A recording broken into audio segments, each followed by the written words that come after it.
Vamos a dar comienzo a la cuarta sesión de este 18 Congreso Internacional de Arqueología Clásica, que está dedicada a la Koiné mediterránea, púnicos, etruscos e iberos. Yo he intentado preparar una pequeña introducción que contemple estas tres culturas desde aquella perspectiva de buscar un lenguaje común, porque estamos hablando de una Koiné mediterránea. Y entonces, en la búsqueda de ese lenguaje común, ofreceré a su consideración algunos aspectos. Un aspecto cronológico, porque si tratamos de establecer una Koiné, nos convendría centrar la cronología. Por otro lado, un aspecto de cómo funcionan las redes comerciales en la cuenca occidental del Mediterráneo y, por otra parte, los fenómenos de ostentación, que son bastante brillantes en esta época, y, por otra parte, en algunos casos, la hostilidad que generan esos cambios. El periodo que vamos a contemplar desde esta perspectiva va a ser un periodo breve, porque si tenemos que situar conjuntamente etruscos, púnicos e iberos, tenemos que partir de un horizonte en torno al 500 a.C., entendiendo que hablamos en general de púnicos, desde mi punto de vista no solo cartagineses, sino todos aquellos herederos de la colonización fenicia a partir de la caída de Tiro. Y si tenemos en cuenta también que para meter ahí a los iberos tenemos que situarnos cronológicamente en el paso del siglo VI al siglo V. Y por otro lado es un periodo breve porque Roma, a lo largo del siglo III a.C., va ganando poder en la cuenca mediterránea y por lo tanto va a ser una potencia a final del siglo III que domine esta cuenca occidental. En ella, en esa cuenca occidental, etruscos, púnicos e iberos protagonizaron culturas muy diferentes, con un impacto histórico muy distinto y que están documentadas por fuentes que no son equiparables. Baste decir que sabemos que existe y con merecidas razones la etruscología, pero que no existe realmente ni la punicología ni la iberología. La etruscología es una subdisciplina desde hace mucho tiempo inserta como tal, como subdisciplina en la arqueología clásica. En los otros casos estamos ante una novedad, el que un congreso contemple, un congreso de arqueología clásica contemple dedicándoles una sesión a púnicos y sobre todo a iberos. Los textos efectivamente dan más información sobre los etruscos que sobre los púnicos o no digamos sobre los iberos. Los etruscos constituyen ese ejemplo excepcional del que yo destacaría la continuidad por su entronque desde la época vilanoviana hasta la época orientalizante y luego su relación con Roma. Y por lo tanto tienen también desde las fuentes y desde la historia una trayectoria que no es igual a la de las otras culturas, pero también tienen una trayectoria muy sobresaliente desde la historia del arte. Baste mencionar la toréutica o baste mencionar todas esas producciones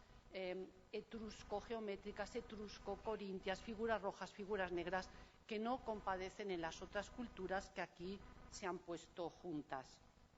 Los púnicos y los iberos dependen más de la arqueología y, en general, la arqueología los está contemplando desde procesos que son más irregulares y que vienen a estar en la cuenca occidental más de acuerdo con la evolución hacia las sociedades complejas de la edad del hierro europea. Además de que, como he dicho, púnicos e iberos tienen mucha menos relevancia desde el punto de vista de la historia del arte del Mediterráneo.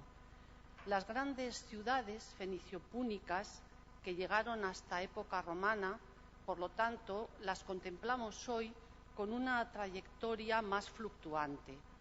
y que no está basada en textos escritos propios, sino que está puesta en valor por la arqueología. La arqueología ha hecho mucho por las culturas fenicio-púnicas y debemos recordar, sin duda, la gran iniciativa de Sabatino Moscati, que creó Escuela. En el Mediterráneo occidental, María Eugenia Aubet estudió bien las ciudades fenicio-púnicas y distinguió una primera fase fenicia en la cual un compendio cultural nuevo se hace visible para el arqueólogo, a través de la cultura material, a través de las plantas de las casas y a través incluso de las obras defensivas. Y esta misma autora señaló algo que es muy interesante desde el enfoque que yo voy a elegir, y es que al cabo de apenas un siglo o siglo y medio, ese complejo que aparecía reconocible y como nuevo en el Mediterráneo occidental está totalmente mezclado con elementos locales. Ha perdido esa clara definición para subsumir muchos elementos que proceden del ámbito local. Es decir, que ahí se ve un fenómeno de adaptación que es sumamente interesante bajo las perspectivas actuales, porque algo muy parecido se ha visto también en Sicilia, en Cerdeña, en Malta, incluso cuando se habla de Ibiza, donde la población precolonial es insignificante, se entiende la relación de la isla de Ibiza con, por una parte, las Baleares y Cataluña, pero por otra parte con el sureste ibérico, como los tentáculos que permiten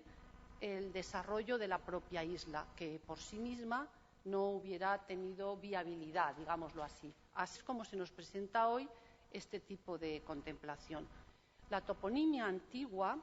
es una toponimia en estas áreas de la cuenca occidental muy reducida en relación a lo que hoy son los yacimientos arqueológicos, porque los yacimientos arqueológicos son numerosos. Ha habido un impulso en el desarrollo de la arqueología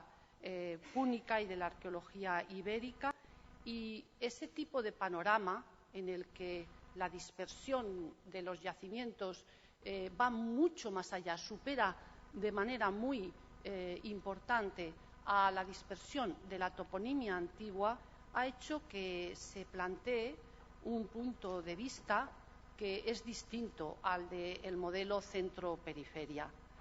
Esas zonas que son anónimas, que no tienen nombre, esos yacimientos múltiples, en los que el urbanismo a veces no es tan claro o la cultura material muestra conexiones más plurales, han hecho que se replantee el estudio de la dinámica de movilidad y contacto, y que se ponga en cuestión si la explicación difusionista es la única explicación posible o si, en cierto modo, hay que optar por nuevos planteamientos. Por lo tanto, podríamos decir esquemáticamente que antes ese panorama se ordenaba con un modelo y ahora hay un nuevo posicionamiento en el cual aparecen esos términos que no voy a entrar demasiado en ello, pero que podríamos resumir en la bidireccionalidad, en los fenómenos de bidireccionalidad como explicación del cambio cultural. Por lo tanto, hay un cambio de paradigma que pasa de un modelo jerárquico a un modelo heterárquico, y que se ha producido en paralelo y muy ligado a un incremento de la investigación de campo.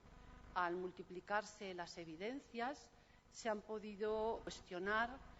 algunos de los enfoques que provenían del sistema mundo. Los estudios de caso no están repartidos en toda la geografía de una manera igual. Hay áreas mucho mejor estudiadas que otras, y si hay una coherencia con este posicionamiento teórico alternativo, deberíamos prescindir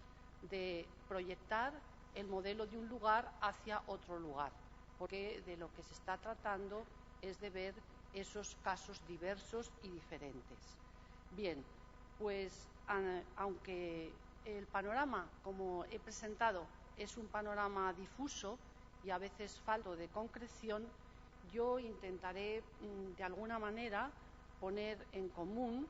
algunos aspectos del periodo que he definido desde su variabilidad y, como comprenderán, prestaré una mayor atención a las áreas que conozco mejor. He dicho que en primer término consideraría el elemento de los tráficos comerciales, el ámbito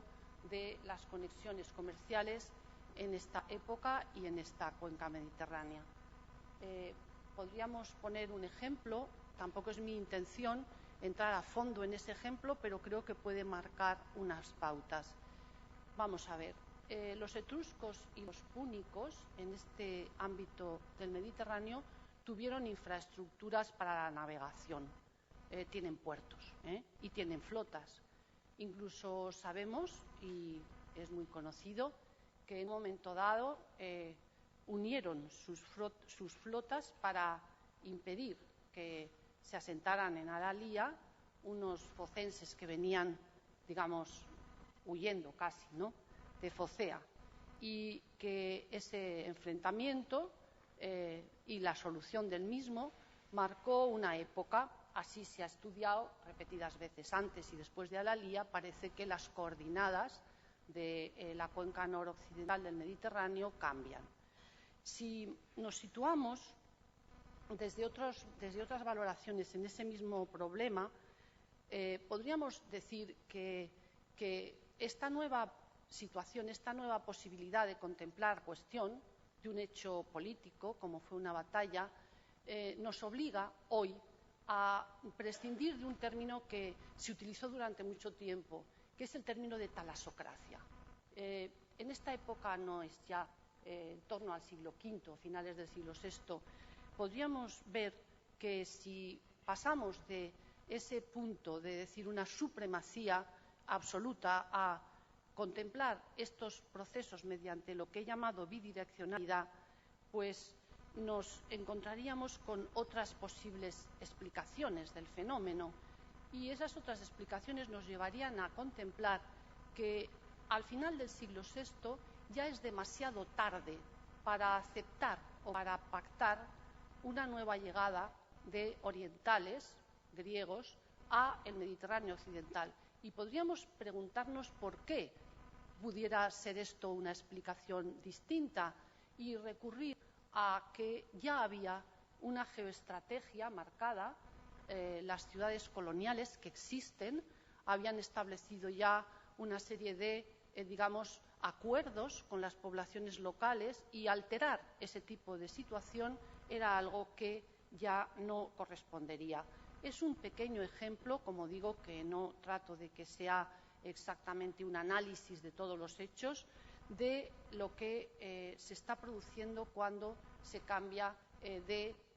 posicionamiento teórico. No podemos decir, vamos a suscribir otro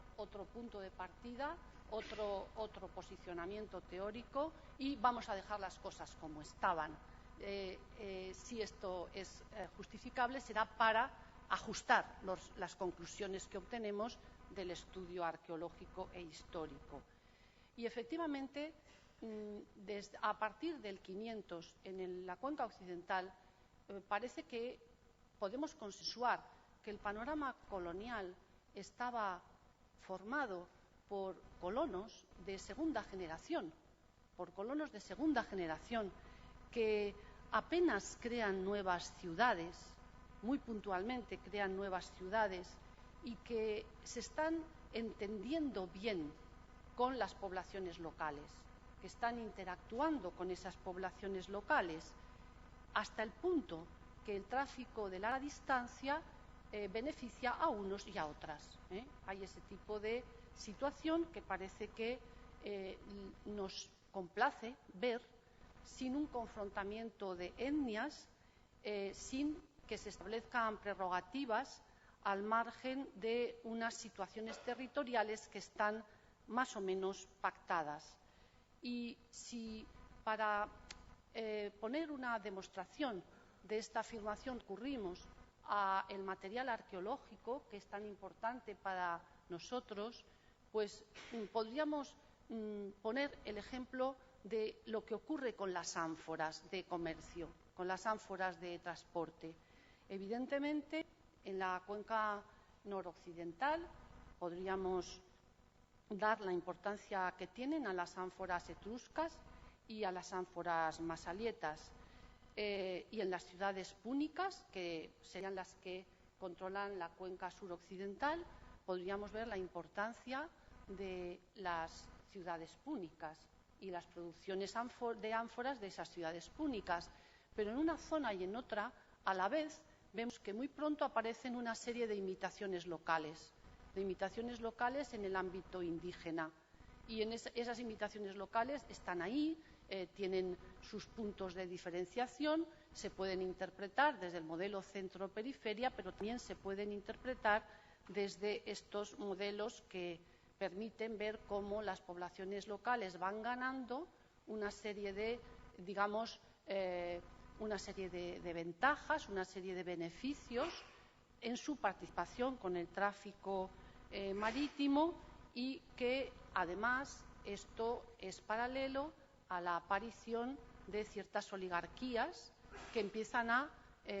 disponer de bienes, en parte alimenticios, que antes no eran usuales y que los consumen a su manera. En ese a su manera estaría el pequeño gesto de reconocer su participación. No es una emulación, no es un patrón al cual se quieren aproximar, sino que introducen algo que es propio y que les permite afirmarse.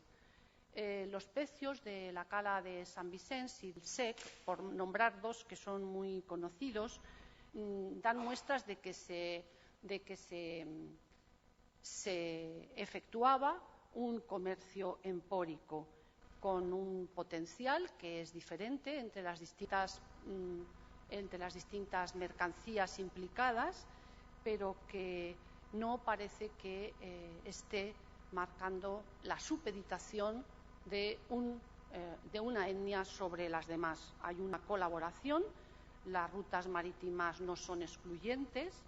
y, por otro lado, ese tráfico, que es un tráfico fluido, no se explica sin el aumento de la productividad de las áreas de las poblaciones nativas o de las poblaciones autóctonas.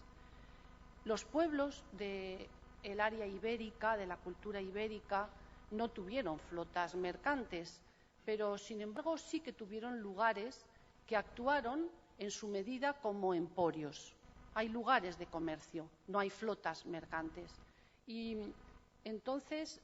también fabricaron ánforas, los pueblos ibéricos también fabricaron ánforas, y todo ello apoya la opinión o la tesis de que se beneficiaron del comercio internacional de larga distancia, porque esta época, estas gentes de cada una de las regiones en buena medida controlaban sus recursos y también controlaban el tráfico fluvial y los caminos terrestres que recorrían sus dominios, ¿no? De modo que, para empezar, sí que podríamos ahí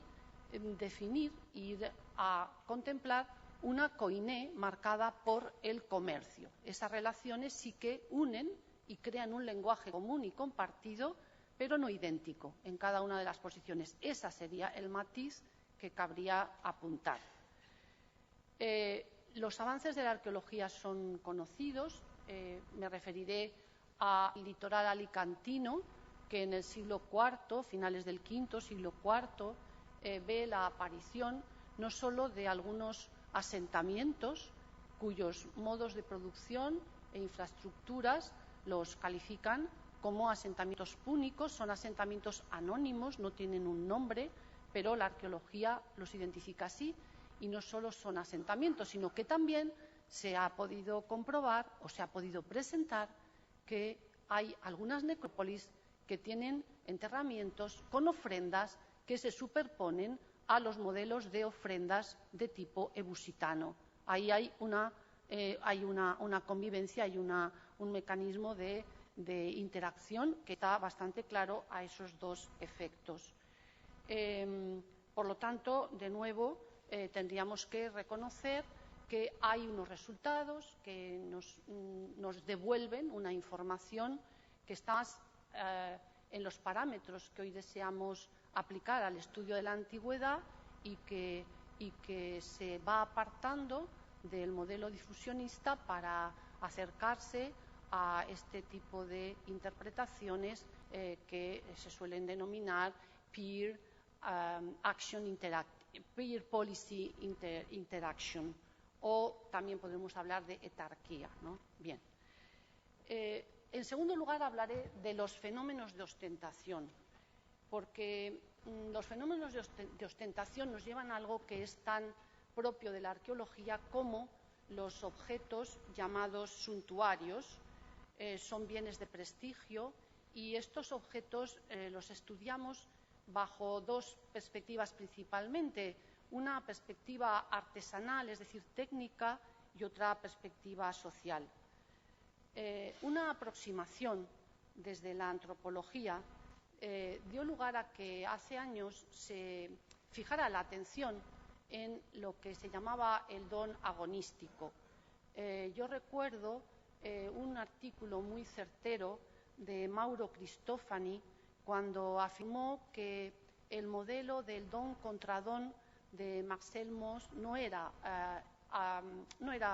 adecuado para la sociedad etrusca, precisamente porque la sociedad etrusca tenía un grado de desarrollo mayor que el que Mauss había explicado en sus estudios de sociología. Por lo tanto, hoy, dejando aparte ese modelo, vemos que hay unos repertorios muy importantes de objetos suntuarios hallados en contextos indígenas de la Edad del Hierro, concretamente en el ámbito púnico, ibero y no digamos etrusco. Pero esos objetos que fueron leídos durante muchísimo tiempo como un exponente de aculturación, hoy queremos leerlos de otra manera y nos inclinamos a verlos como el resultado o el efecto de la aparición de grupos oligárquicos, de aristocracias, si se quiere, ¿no?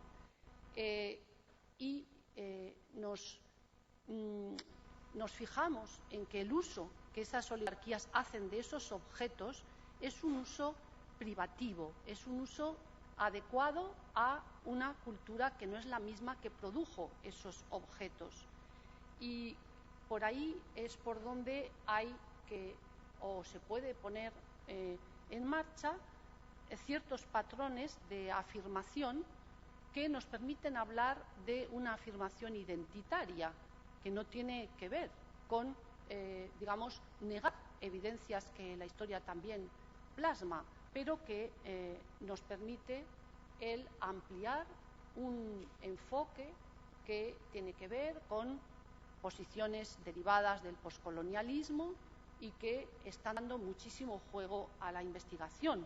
Y podríamos citar muchos autores en esta línea, pero voy a dejar de hacerlo. Apreciar, por lo tanto, desde la arqueología el grado de jerarquización de una sociedad a través de las prácticas de ostentación requiere, en primer lugar, definir aquello que rompe la homogeneidad, discriminando a un personaje o a un grupo, y a continuación, para los estudiosos, seguir su huella material. Y él señaló la importancia del momento en que la ideología dominante se materializa en una realidad física que trasciende la vida privada para salir a la luz pública, porque es entonces cuando el poder impone su imaginario. Y esto lo ha comentado en cierto modo Torelli cuando habló de la arqueología del poder, sin ningún lugar a dudas, pero también Osborne cuando habló de los santuarios como espacio de mostración y, sin duda, y en una publicación colectiva reciente, es el objeto de una publicación de Berrocal, García San Juan y Hillman, de 2013. En este caso, ese momento en que la ostentación se hace pública y, por lo tanto, muestra una ideología, es un momento que es pertinente en el campo de irrumpir las identidades que antes estaban veladas u ocultas. Y, sin duda, la tumba es algo que muestra este tipo de características, este tipo de posibilidad de aplicación de la ostentación de carácter público. Las tumbas muchas veces están asociadas a una iconografía, a las imágenes, y si nos situamos desde el punto de las imágenes, creo que también debemos ver las imágenes, o podemos ver las imágenes, no desde un evolucionismo, difusionismo, sino con otros parámetros. Así lo recomendaron, ¿no?, en una publicación Frontissi, Ducroux y Lissarag, cuando mostraron la relevancia del soporte por encima del tema de la iconografía. Y es la materia, la escala y también el formato lo que, según esta opinión de estos autores, da a las imágenes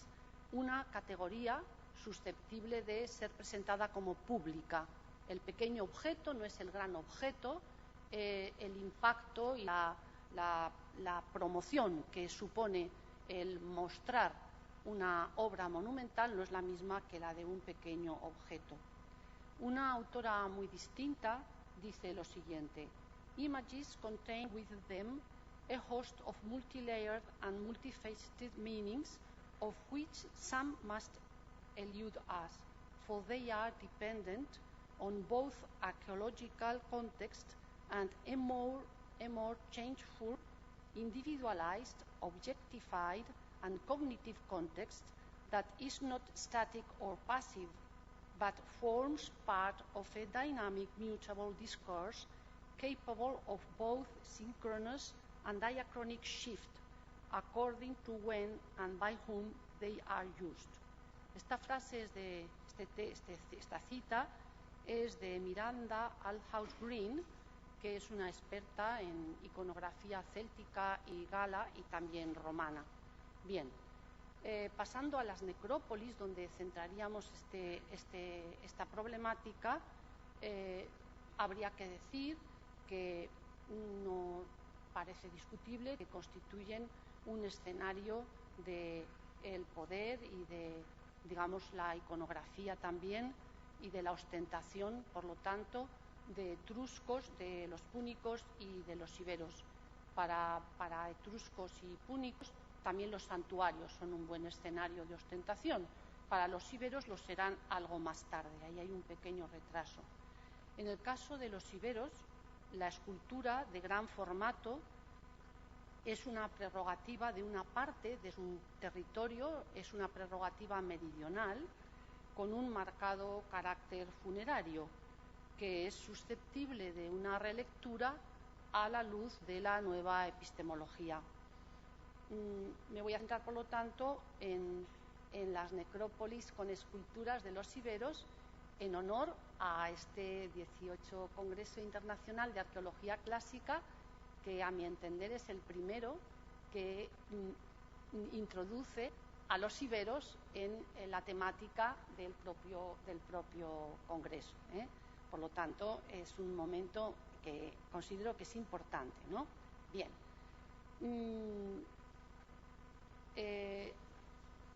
La primera cuestión que quisiera señalar es que la escultura de los iberos la voy a contemplar en una horquilla arqueológica precisa. Vamos a hablar de los siglos V y IV, porque es importante el ver en qué contexto la podemos meter. Y si se datan las esculturas funerarias, entre los siglos V y IV, esta ostentación que atribuimos a estas esculturas ocurre a la vez que aparece un hábitat con categoría de oppidum o de ciudadela, es decir, con buenas murallas y con algunas casas que son más capaces y con mejores infraestructuras que la media. Y también incluso algunas casas que tienen espacios ceremoniales. Pero esa asociación de la escultura funeraria ibérica con una cronología que podríamos considerar corta, una cronología de un par de siglos, todavía no está aceptada unánimemente y hay quien no la suscribe. Vamos a tratar de entender por qué. Quizá el boom de la arqueología ibérica de los años 80 llevó a contemplar esa escultura desde el difusionismo y para ligar ese hecho a la historia, marcó muy claramente que había de enlazar con la época orientalizante llamada tartésica. Entonces, el procedimiento de análisis era un procedimiento de aculturación y la investigación se apoyó en paralelos y en razones de estilo. Si desde esa perspectiva, que dio sus frutos, pasamos a una visión, digamos, distinta y nos situamos en la valoración de la agencia a la que ya he hecho referencia, lo importante del fenómeno orientalizante no sería haber dado lugar a una transmisión directa, sino a que unas minorías, que son los iberos, hicieran suyo un lenguaje artístico que estuvo latente en la memoria autóctona hasta que la ostentación lo requirió. Y entonces ese referente aparece y se pone en juego. Y no es el único referente, Hay más datos que aparecen ahí y que no provienen del pasado orientalizante. Por lo tanto, dejaríamos, digamos, al margen la aculturación y lo que dio de sí, y consideraríamos que ni las técnicas son iguales que las del arte orientalizante, ni tampoco el significado de las imágenes, ni la sintaxis de los temas, y que no hay un modelo estrictamente oriental que trascienda a la escultura ibérica. Porque, de nuevo, hago referencia a que la agencia transforma no solo los contenidos, como bien ha explicado muchas veces Tidler, con la copa de Gyptis, sino que, como dice también Bourdieu, la agencia transforma también la forma. Y entonces ahí es donde encontraríamos cierto tipo de explicaciones distintas a las convencionales. Si mantenemos el criterio historicista, partidario de las raíces, esa palabra gusta mucho, raíces, ¿no? Lo que no tiene raíz no crece y no crece bien. Bien, pues entonces si esto le damos el valor que tuvo años atrás y no lo mantenemos ya, entonces podemos convenir que la primera escultura ibérica aparece con un contexto arqueológico. Si no operamos de ese modo y para justificar la escultura ibérica subimos su cronología, entonces nos encontramos con un preámbulo. ¿Qué tumbas la pudieron llevar? Porque no hay arquitectura para que la coloquemos. ¿Qué sociedad la pudo requerir? Porque esa sociedad, si nos remontamos a unos prolegómenos que se insertan en el siglo VII-VI, no encontramos ese tipo de contexto que nos permita unir y sumar cierto tipo de factores. Y sobre todo, ya la historia del arte dijo que no era así, es decir, que no había una continuidad entre el ámbito orientalizante o clásico y el ibérico. Y así lo explicó debidamente Walter Trimlich en un momento dado, pero también Francis Croissant y otros autores. Bien, Por lo tanto, la estatuaria ibérica no puede entenderse sin un contexto que sea extra artístico complementario, y por eso podríamos superar esos criterios de tipo historicista, evolucionista o difusionista que buscaban las raíces. Cuando aparecían esas discordancias, claro, el recurso era fácil, porque se decía, estamos en el extremo occidente, allí las cosas llegan mal, y se hablaba de los artistas itinerantes, pero eran unos artistas itinerantes entrañables, en palabras, por ejemplo, de Camille Jullian, cuando al ver La Dama de Elche decía, claro, ¿quién pudo hacer esta escultura? Bueno, sería algún foceo perdido, hijo de la Jonia vencida, ¿no? Eso lo dijo en 1903. Entonces, es algo que podía ser comprensible, pero cuando vemos que se repiten conceptos muy similares a cuando se hablan de artistas itinerantes samios que hacen una determinada escultura para los iberos, o que artistas formados en Cádiz son los responsables del arte ibérico más antiguo, entonces tendríamos que reconsiderar si esa explicación hoy por hoy es satisfactoria para la investigación, porque ya hace muchos años que desde la protohistoria se convino que el concepto de estilo, tal y como lo definió Panofsky, por hablar de un clásico, no es pertinente en el arte ibérico, no es pertinente, no hay una cultura estética comparable, y entonces no se puede esperar el mismo tipo de análisis. Eso lo dijo ya Tarradell en 1968, pero lo ha vuelto a decir Jaegui en 2010, y así unos y otros autores. De este modo, los nuevos análisis han permitido al menos dos conclusiones claras, en síntesis. Por un lado, los paralelos orientales o clásicos no explican el arte ibérico, aunque pueden ser pertinentes para explicar algún detalle o algún aspecto menor de alguna pieza en concreto. Y por otra parte, los temas ibéricos no son calcados ni del compendio oriental ni del compendio clásico, como ya reconoció Teresa Chapa. Y en definitiva, la estética se presenta entre los iberos desprovista de un aparato teórico que permita, y esto es importantísimo, datar por el estilo, porque están en otro mundo, no están en el mundo que ve el dictado de una evolución estilística, sino en un mundo distinto. Por lo tanto, ¿qué podemos hacer? Pues tendremos que recurrir a datar esas imágenes no por el estilo, sino por su propio código de lectura, que va a depender más del tema y de la sintaxis del tema que de la evolución de la forma, y por lo tanto que va a permitirnos contemplar dentro de una misma cronología obras hechas con mayor destreza y obras hechas con desconocimiento del arte de esculpir, sin que podamos decir que unas son ni anteriores ni posteriores a otras, porque el funcionamiento es algo distinto. Efectivamente, en el ámbito del tema, lo que sí que sabemos es que la escultura ibérica tiene épocas de representaciones de grandes escenografías con grupos en movimiento, como las del Cerrillo Blanco de Porcuna, tiene épocas de representación de un personaje individual potente, épocas de guerreros, de jinetes,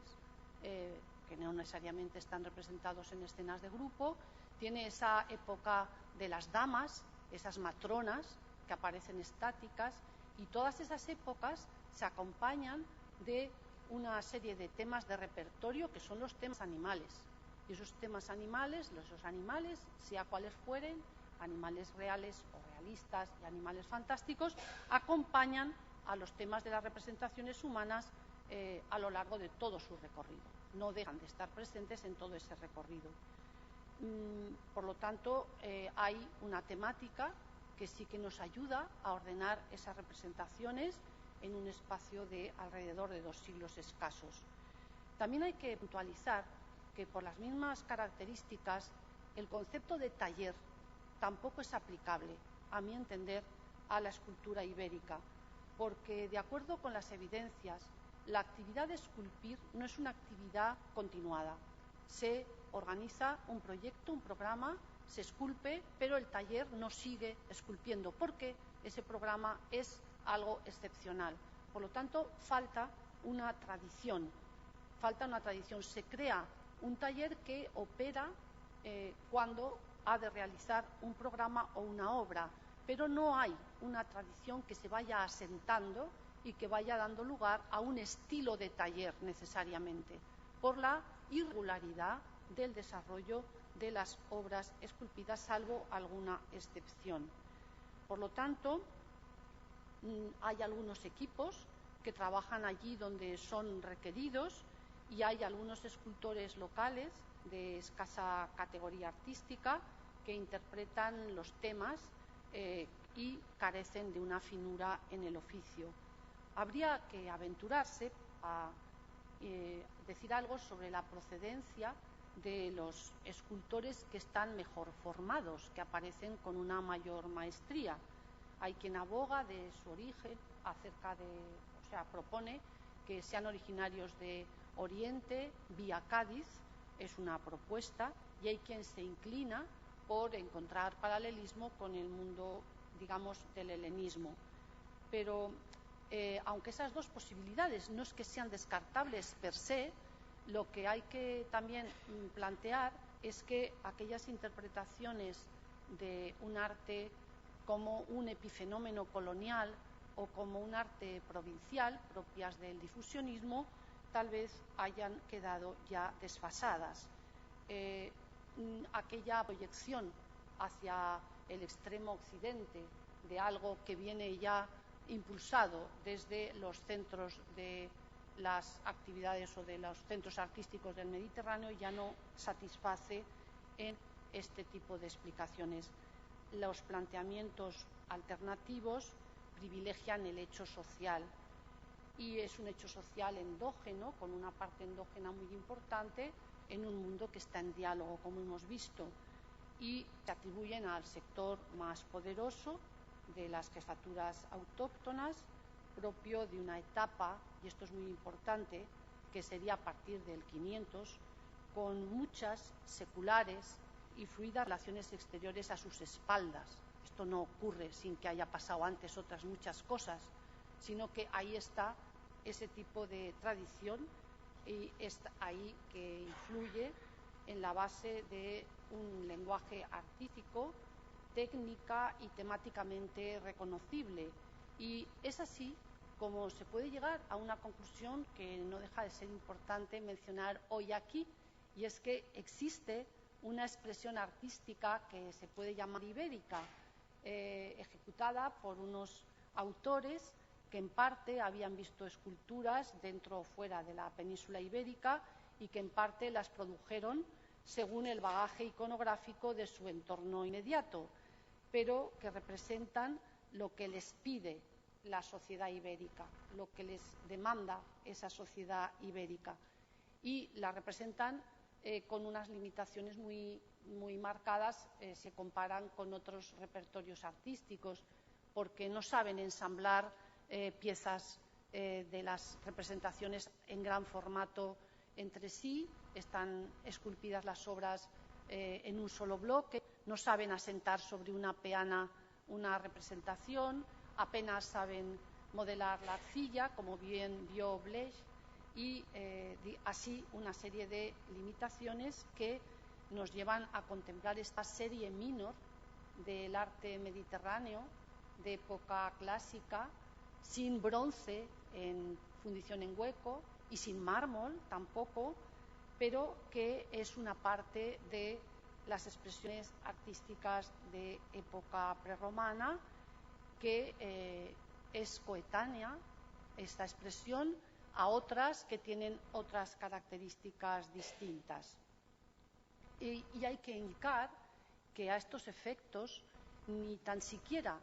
los espacios coloniales propiamente dichos de la península ibérica estamos seguros de que tuvieran talleres escultóricos permanentes, porque muchas de las obras son obras, sí, estoy acabando, son obras que son importadas en dichos talleres.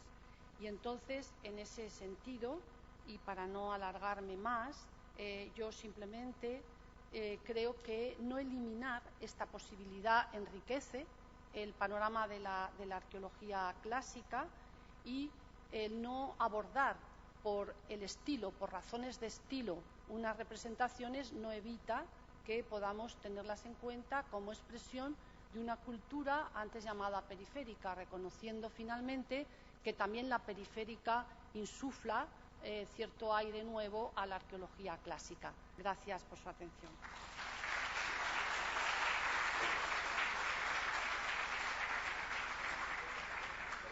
No. Sí.